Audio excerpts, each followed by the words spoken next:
Hello friends, welcome to Deep education. मैं दीपक कुमार आपका दीप education में स्वागत करता हूं। तो आज से हम साइकोलॉजी के एमसीक्यूज क्वेश्चंस देखेंगे जो कि सीटेट, यूपीटेट, डीट्रिपल और रेट में बहुत ही ज़्यादा महत्वपूर्ण प्रश्न होने वाले हैं। तो चलिए पहला क्वेश्चन देखते हैं। पहला क्वेश्चन है, किशोरों में द्वंद्व उभरने का प्रमुख कारण है। प्रमुख कारण क्या है? पहला देखते हैं कि पीढ़ियों का अंतर, दूसरा अवसरों की प्रतिकूलता, तीसरा निराशा एवं निस्सहायता, चौथा किशोरों में स्व प्रदर्शन। तो ये जो है आपका बी ऑप्शन बिल्कुल सही हो जाएगा। बी ऑप्शन क्या है कि अवसरों की प्रतिकूलता, प्रतिकूलता की वजह से ही किशोरों में द्वंद्व उभरने का एक प्रमुख कारण बन जाता है। ठीक है, अगला क्वेश्चन देखते हैं। अगला क्वेश्चन है हमारा कि पाठचर्या है, पाठचर्या जो है वो किससे मिलकर बनी होती है। तो पहला ऑप्शन देखेंगे शिक्षण पद्धति एवं पढ़ाई जाने वाली वस्तु, या दूसरा विद्यालय का संपूर्ण कार्यक्रम, या तीसरा मूल्यांकन प्रक्रिया, चौथा कक्षा में प्रयुक्त पाठ्य सामग्री। तो ये जो है आपका बी ऑप्शन बिल्कुल सही हो जाएगा, विद्यालय का संपूर्ण कार्यक्रम। जो भी विद्यालय का संपूर्ण कार्यक्रम होता है, पढ़ाना, लिखाना, खेलना और कूदना, सब जो उस पूरे को मिला के जो बनता है वो आपका पाठचर्या होता है। ठीक है, अगला देखते हैं। तीसरा तीसरा हमारा प्रश्न है और बहुत ही इम्पोर्टेंट प्रश्न है, कई बार पूछा जा चुका है कि डिस्लेक्सिया जो है वो किससे संबंधित है। आप सभी को पता होगा कि डिस्लेक्सिया जो है वो पठन विकार है। ठीक है, ये कई सारे 2-3 प्रकार हैं, तो ये जो है मैं अगली वीडियो में आपको बताऊंगा। ठीक है, तो डिस्लेक्सिया जो है वो आपका पठन विकार है। ठीक है, अगला क्वेश्चन पे हम पहुंचते हैं। अगला क्वेश्चन देखिए, अगला चौथा क्वेश्चन है हमारा कि टर्मन के अनुसार सामान्य बुद्धि लब्धि जो रहती है वो कितनी होती है। पहला 120 to 140, दूसरा 110 to 135, तीसरा 90 to 110 और चौथा 80 to 90। तो इसमें जो है आपका सी ऑप्शन बिल्कुल सही हो जाएगा। क्या? 90 to 110। ये जो है बुद्धि लब्धि आपकी टर्मन के अनुसार सामान्य बुद्धि लब्धि बताई जाती है। ठीक है, तो आगे चलते हैं। अगला क्वेश्चन है हमारा पांचवा क्वेश्चन कि जब बच्चों को कोई नियम या सिद्धांत सिखाया या सिखाना हो तो अध्यापक प्रयोग करेगा, क्या प्रयोग करेगा? कि भैया कि आगमन विधि, निगमन विधि, विश्लेषण विधि या कहानी विधि। तो सबसे पहली बात है कि जब कोई नियम या सिद्धांत सिखाएगा तो आपको आगमन विधि का प्रयोग करेगा। ठीक है, आगे चलते हैं हम। अगला देखते हैं कि श्याम पट पर लिखते समय सबसे महत्वपूर्ण है क्या? अच्छा लेख, हाँ ये भी होता है। लिखने में स्पष्टता, ये भी। बड़े अक्षर और छोटे अक्षर, इन सब में जो सबसे इम्पोर्टेंट होता है वो होता है अच्छा लेख। तो क्वेश्चन नंबर 6 का आपका आंसर हो गया ए, कि अच्छा लेख जो है वो आपका सबसे महत्वपूर्ण भूमिका निभाता है श्याम पट पर लिखते समय। ठीक है, हम पहुंचते हैं 7th क्वेश्चन पे। हमारा 7th क्वेश्चन है कि भूल भुलैया परीक्षण के लिए उपयुक्त आयु जो होती है वो कितनी होती है। आपको बता दें, भूल भुलैया परीक्षण जो है इसके लिए जो आयु निर्धारित की गई है वो आपकी है 5 से 10 वर्ष। ठीक है, आगे देखते हैं। अगला है हमारा 8वां प्रश्न। 8वां प्रश्न जो है हमारा है समायोजन की प्रक्रिया है। समायोजन जो है वो किस प्रकार की प्रक्रिया है? स्थिर प्रक्रिया है, गतिशील प्रक्रिया है, स्थानापन्न प्रक्रिया है या अवरोधी प्रक्रिया है।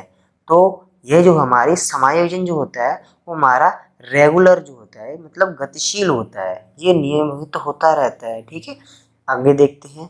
तो आपका ऑप्शन हो जाएगा बी। ठीक है, बी आपका राइट ऑप्शन हो गया। तो चलते हैं अपने 9वें प्रश्न की तरफ। 9वां प्रश्न कह रहा है कि शिक्षा मनोविज्ञान अध्ययन करता है। इस शिक्षा मनोविज्ञान के अंतर्गत क्या अध्ययन किया जाता है? तो देखते हैं कि प्रेरणा व पुनर्वलन के प्रभाव का अध्ययन, या वंशानुक्रम व वातावरण का अध्ययन, या ध्यानवंश रुचि का अध्ययन, या वैश्विक भेद का अध्ययन। तो ये आपका 9वां प्रश्न जो है इसका बी ऑप्शन जो है वंशानुक्रम व वातावरण का अध्ययन, ये बिल्कुल राइट ऑप्शन होगा। ठीक है, तो शिक्षा मनोविज्ञान के अंतर्गत किसका अध्ययन किया जाता है? वंशानुक्रम एवं वातावरण का अध्ययन। ठीक है, तो आगे बढ़ते हैं हम क्वेश्चन नंबर 10।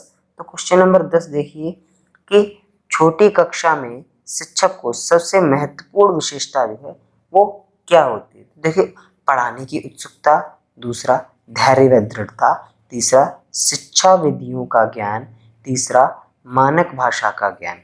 तो देखिए, सबसे अच्छी जो होती है महत्वपूर्ण भूमिका वो होती है धैर्य और दृढ़ता, क्योंकि छोटे बच्चे होते हैं, गलती भी करते हैं हर एक पर, ठीक है। तो उनको जब तक टीचर के अंदर एक धैर्य नहीं होगा, एक दृढ़ता नहीं होगी, तब तक एक टीचर जो है बच्चों को सही से नहीं पढ़ा सकता है, ठीक है। तो ये जो है धैर्य और दृढ़ता, ये सबसे मेन इम्पोर्टेंट फीचर्स हो गया टीचर्स का, ठीक है। तो अगला देखते हैं 11। क्वेश्चन नंबर 11 देखेंगे। 11 कह रहा है कि बालक में सामाजिक भावना का विकास जन्मजात होता है। आप इस कथन से नंबर 1 पूर्णतः सहमत हैं, दूसरा संभवतः सहमत हैं, सी असहमत हैं, या डी कुछ सीमा तक सहमत हैं। भैया, हम इससे बिल्कुल ही असहमत हैं। क्यों? कि सामाजिक भावना जो है ये जन्मजात नहीं होती है, ठीक है, ये अर्जित करनी पड़ती है। इसीलिए इसका सी ऑप्शन जो है वो बिल्कुल राइट होगा। आगे चलते हैं हम क्वेश्चन नंबर 12 की तरफ। क्वेश्चन नंबर 12 में कह रहा है कि छात्रों में परस्पर सहयोग की भावना विकसित करने के लिए आप क्या करेंगे, देखते हैं नहीं। उसके लाभ बनाएंगे। तीसरा, कि अन्य शिक्षकों के साथ मिलकर काम करेंगे। सी सहयोग भावना की कहानी सुनाएंगे, या डी सहयोग न करने वाले को दंडित करेंगे। देखिए, एक इसमें दंडित शब्द आ गया, ये तो ऐसे मान लो बिल्कुल ही गलत ऑप्शन है, क्योंकि हम किसी भी बच्चे को दंड, उस पर क्रोध, ये तो बिल्कुल ही नहीं कर सकते हैं। तो इसका ऑप्शन जो होगा, ऑप्शन बी बिल्कुल क्लियर होगा कि अन्य शिक्षकों के साथ मिलकर कार्य करेंगे, तभी हम भैया छात्रों में परस्पर सहयोग की भावना को विकसित कर पाएंगे, ठीक है। आगे चलते हैं क्वेश्चन नंबर 13 की तरफ। क्वेश्चन नंबर 13 में क्या है कि बच्चों की बुद्धि के अनुसार या अनुरूप उनकी रुचियां, पहला ऑप्शन है बहुमुखी हो जाती हैं, दूसरा सदृढ़ एवं सीमित हो जाती हैं, तीसरा असीमित दिशा की ओर चली जाती हैं, या डी पहले जैसी रहती हैं, ठीक है। तो भैया, बच्चों की बुद्धि के अनुरूप जो उनकी रुचियां होती हैं वो बहुमुखी हो जाती हैं, ठीक है। इसका ऑप्शन ए सही होगा। अगला देखते हैं 14 है कि शिक्षा का सबसे बड़ा उद्देश्य, शिक्षा का सबसे बड़ा उद्देश्य क्या है। पहला दे रहे हैं कि छात्र धन कमा सके, दूसरा कि ज्ञानार्जन कर सके, तीसरा बेहतर जीवन के लिए, या चौथा सम्मान के लिए, ठीक है। तो देखिए, धन कमा सके ये तो बिल्कुल गलत है, क्योंकि नेगेटिव सेंस लगता है। आगे आगे है बेहतरीन जीवन, ये भी हो सकता है, और सम्मान ये भी हो सकता है, लेकिन जो सबसे अच्छा ऑप्शन जो है, देखिए, ज्ञानार्जन कर सके, ज्ञान को अर्जित कर सके, इसीलिए शिक्षा का सबसे बड़ा उद्देश्य यही है। तो आपका बी ऑप्शन बिल्कुल सही हो गया, ठीक है। तो आगे चलते हैं। अगला हमारा है कि एक बालक को संतुलन, सुधरेपन और स्वच्छता का पालन करता है तो वह सूचक है किसका, रुचि का, अभिवृत्ति का, प्रशंसा का, या मूल्यांकन का। तो भैया, यह है प्रशंसा का। कोई बच्चा है वो संतुलन है, सुधरेपन पे है, साफ सुथरा रहता है, आज्ञा मानता है, तो ये एक प्रशंसा का विषय होता है, सूचक होता है, ठीक है। अगला देखते हैं। अगला है हमारा 16वां प्रश्न। 16वां प्रश्न क्या कह रहा है कि स्वभाव और प्रकृति से छोटे बच्चे होते हैं, कैसे होते हैं, डरपोक और संकोची, बी निर्भीक एवं स्वतंत्र, सी शांत एवं सक्रिय, या डी सक्रिय तथा जिज्ञासु। भैया, जो स्वभाव और प्रकृति के छोटे बच्चे होते हैं वो सक्रिय और जिज्ञासु होते हैं, ठीक है। तो ऑप्शन हमारा डी बिल्कुल सही है। अगला देखते हैं क्वेश्चन नंबर 17 कि छात्र उस शिक्षक को पसंद करते हैं जो, पहला ऑप्शन समस्याएं सुनता है, दूसरा नाराज नहीं होता, तीसरा समय का पाबंद हो, या चौथा सुंदर हो। तो भैया सुंदर से मतलब नहीं हमें कोई, ठीक है, जो हमारे बच्चों की समस्याएं सुने। बच्चे जो हैं एक टीचर उसी को पसंद करते हैं जो उनकी प्रॉब्लम का सलूशन दे सके, ठीक है। तो इसका ऑप्शन नंबर ए ठीक सही हो जाएगा, ठीक है। आगे देखते हैं कि प्रौढ़ शिक्षा के लिए आयु जो है वो निर्धारित की गई है कितनी, कि 6 से 16 नहीं, 12 से 18 ये भी नहीं, और 18 से 50 ये भी नहीं, 15 से 35, हाँ ये ऑप्शन बिल्कुल सही है। तो डी जो आपका 15 से 35 ये आपका बिल्कुल सही हो जाएगा, ठीक है। अगला देखते हैं, समाज की उन्नति का मूल है, समाज की उन्नति का मूल क्या है? ऑप्शन ए बाल, जय बालिका शिक्षा एक समान हो, ठीक है।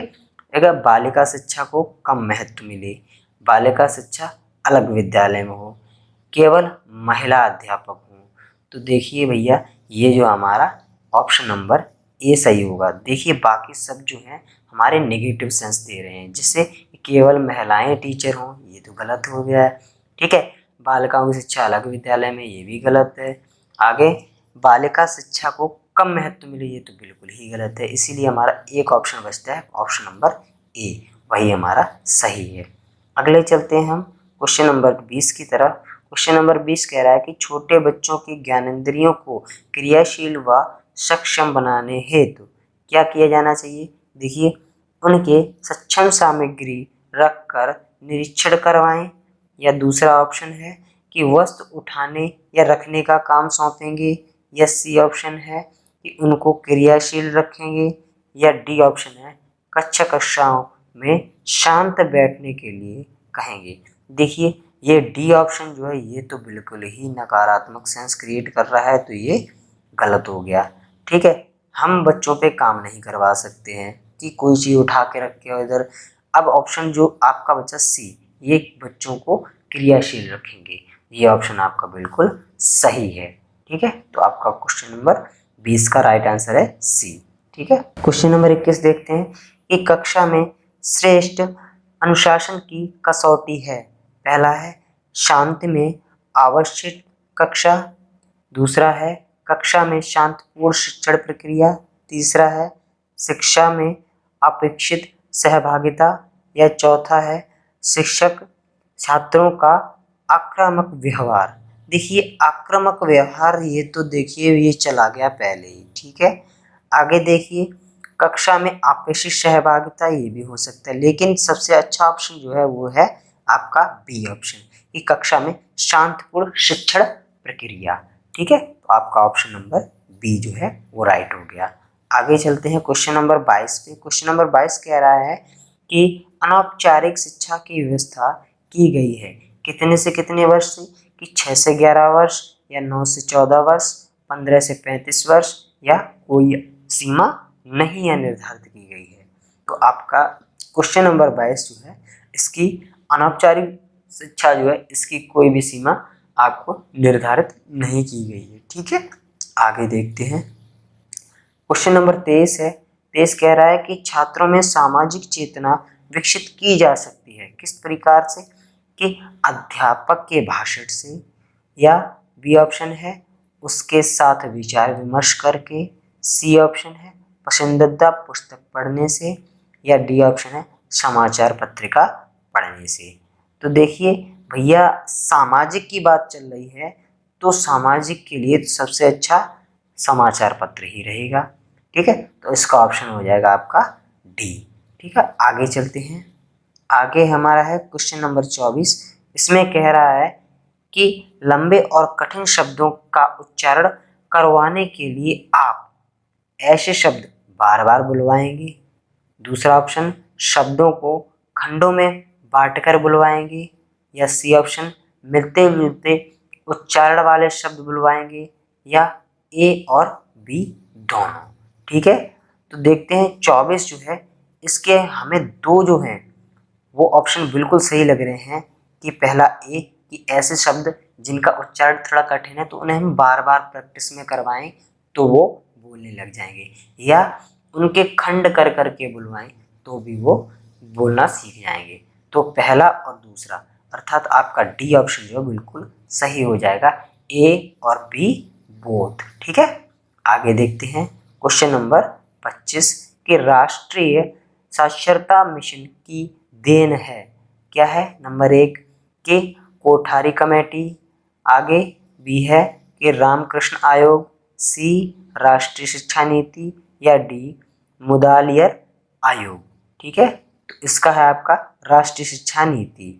ठीक है, आपको ये पता ही है पहले से, तो इसका सी ऑप्शन बिल्कुल सही हो जाएगा। अगला है कि कोई छात्र आपको प्रश्नों के उत्तर नहीं देता है तो आप ए ऑप्शन स्वयं बताएंगे, बी सहायक पुस्तक से मदद लेने को कहेंगे, या सी अन्य बच्चों से मदद लेने को कहेंगे, या डी उत्तर न देने का कारण जानेंगे। तो भैया सबसे पहली बात जो है, तो हम उसको जो है अन्य बच्चों से मदद लेने को कहेंगे अगर वो उत्तर नहीं दे पा रहा है। ठीक है, अगला देखेंगे। अगला देख रहे हैं 27 क्वेश्चन के माध्यमिक छात्रों के लिए स्वकेंद्र परीक्षा प्रणाली उपयुक्त होती है क्योंकि पहला ऑप्शन देखेंगे कि विद्यालय से दूर नहीं जाना पड़ता, दूसरा नकल की सुविधा होती है, तीसरा अपने केंद्र पर अनुशासित रहते हैं, या डी दूसरे परीक्षा केंद्र पर, यहाँ पे पर है सॉरी, छात्र निराश हो जाते हैं। ठीक है, तो देखते हैं हमारा 27 क्वेश्चन है, इसका जो है पहला ऑप्शन बिल्कुल सही हो जाएगा कि विद्यालय से दूर नहीं जाना पड़ता है, क्योंकि स्वकेंद्र में क्या होता है कि बच्चों को अपने ही केंद्र पर परीक्षा दी जाती है, इसीलिए किसी को दूर नहीं जाना पड़ेगा। ठीक है, तो ऑप्शन नंबर 1 क्लियर हो जाएगा। अगला है 28 कि कक्षा में अध्यापक को अधिकाधिक प्रश्न पूछने चाहिए क्योंकि पहला ऑप्शन देखिए प्रधानाचार्य प्रसन्न होते हैं, दूसरा कक्ष में अनुशासन रहता है, तीसरा छात्रों को अभिव्यक्ति का अवसर मिलता है, या चौथा शिक्षक को अभिव्यक्ति का अवसर मिलता है। तो भैया 28 जो है इसका हमें सी ऑप्शन बिल्कुल सही लग रहा है, क्योंकि देखो पहला ऑप्शन तो बिल्कुल गलत है कि प्रधानाचार्य प्रसन्न होंगे। हमें प्रधानाचार्य से कोई मतलब नहीं कि कक्षा में जब टीचर जो है बच्चों से अधिक प्रश्न पूछेगा तो इसमें प्रिंसिपल क्या करेगा। ठीक है, तो प्रिंसिपल वाला तो ऑप्शन बिल्कुल ही गलत हो गया। तो इसका सी ऑप्शन जो है कि छात्रों को अभिव्यक्ति का अवसर मिलेगा, ये ऑप्शन बिल्कुल सही है। तो सही ऑप्शन आपका हो गया सी। ठीक है, अगला देखते हैं। अगला है 29वां प्रश्न है कि जो प्रेरक वातावरण के संपर्क में आने से विकसित होते हैं कि वे कौन से हैं? जन्मजात हैं, या प्राकृतिक हैं, या अर्जित हैं, या उपरोक्त सभी हैं। ठीक है, तो वो आपके उपरोक्त सभी हैं। वातावरण के संपर्क में आने से देखो जन्मजात भी होते हैं, प्राकृतिक भी होते हैं, और अर्जित भी होते हैं। ठीक है, तो ये आपके सभी ऑप्शन सही है, इसका उत्तर डी ऑप्शन हो जाएगा। ठीक है, आगे देखते हैं, और इस टेस्ट का लास्ट क्वेश्चन है ये। ठीक है, तो इसे देखते हैं कि व्याख्यान देते समय कोई उद्दंड छात्र बाधा उत्पन्न करता है तो आप क्या करेंगे? तो देखो भैया कि उसे डांटेंगे, भैया डांटेंगे तो बिल्कुल नहीं, ऑप्शन बिल्कुल गलत है। कक्षा में से बाहर निकाल देंगे, भैया बिल्कुल गलत है। चुपचाप रहने के लिए कहेंगे, भैया ये भी गलत है। आगे धैर्यपूर्वक उसकी बात सुनेंगे, बिल्कुल हम सुनना चाहेंगे कि बस छात्र जो है वो कहना क्या चाह रहा है, वो बाधा उत्पन्न कर रहा है तो क्यों कर रहा है, उसकी प्रॉब्लम क्या है। ठीक है, तो ऑप्शन नंबर हमारा डी जो है वो क्लियर हो गया। ठीक है, अब इसी के साथ ये वीडियो जो है समाप्त होता है, और हमारे वीडियो को ऐसे ही प्यार देते रहिए, लाइक कीजिए, शेयर कीजिए और सब्सक्राइब कीजिए। Thank you.